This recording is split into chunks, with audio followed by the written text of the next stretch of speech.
in the majestic realm of Asgard, where gods reigned supreme and wielded authority over the 9 realms, there was Loki. His mischievous antics were a constant source of intrigue and disruption, forever ensuring that life in Asgard was never dull. Most of the Asgardian gods despised Loki and his antics, with one notable exception, Sigyn, his beloved wife. Despite Loki's misdeeds and the hardships he faces, Sigyn remains faithfully by his side, offering what comfort and support she can. Now, you'd think the gods would have a pretty high tolerance for Loki's pranks, right? Well, usually they do.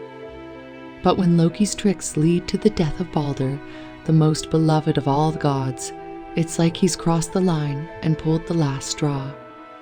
Balder, with his radiant aura and pure heart, was adored by all. He was like the sun itself, shining bright and warming the hearts of gods and mortals alike. So when Loki, fueled by his own twisted desires, plots to choke out that light, you can bet the gods are not about to let that go.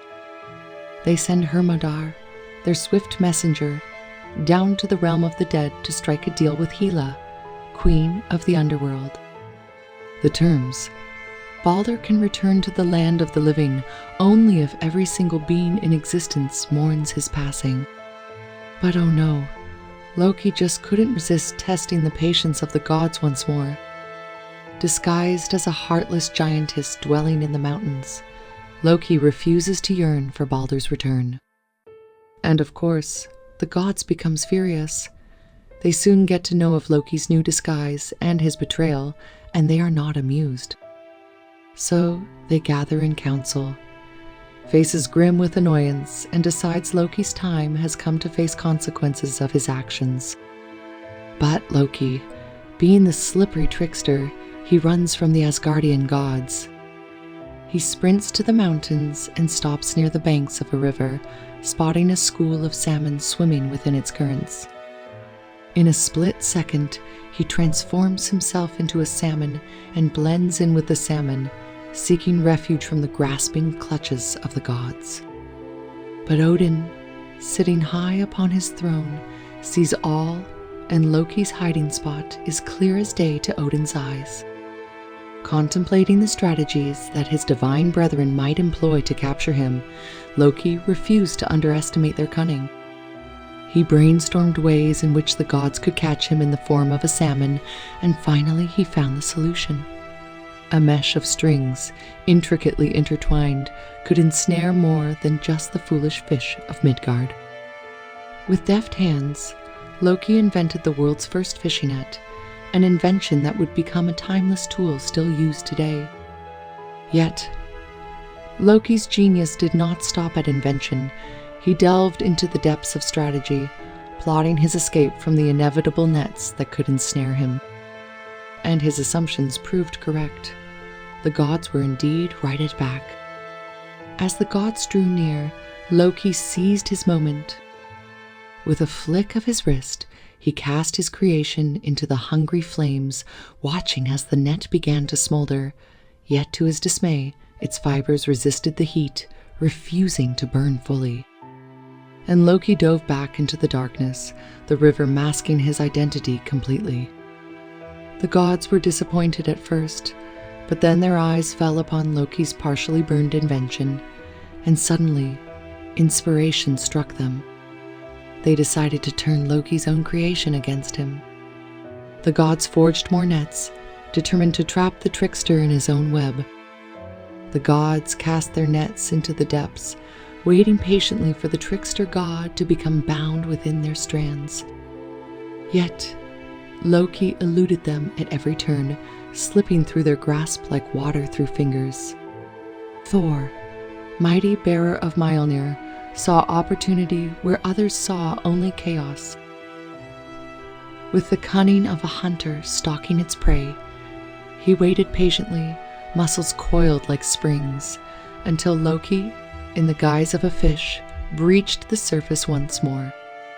In that fleeting moment, Thor struck, his grip firm as the bonds of fate itself. With a triumphant roar, He dragged the struggling Loki from the depths, the trickster's protests drowned out by the thunderous applause of his captors. They dragged Loki to a dark cave, where a brutal punishment awaited him. Then the gods did the unthinkable.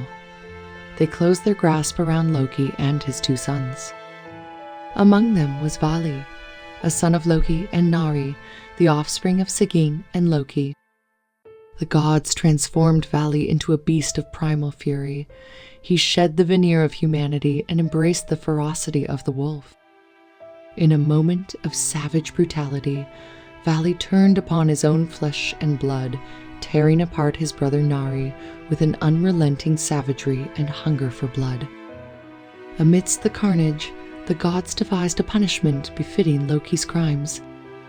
With cords woven from the very entrails of his fallen son, they bound the treacherous god to 3 unforgiving stones. They bind Loki beneath a serpent's venomous gaze, the serpent continuously oozing venom from its mouth. Each drop of poison sears his flesh, sending waves of agony coursing through his veins. And yet, amidst his torment, Loki's wife, Sigyn, stands by his side, prepared to alleviate his suffering even in the harshest of conditions.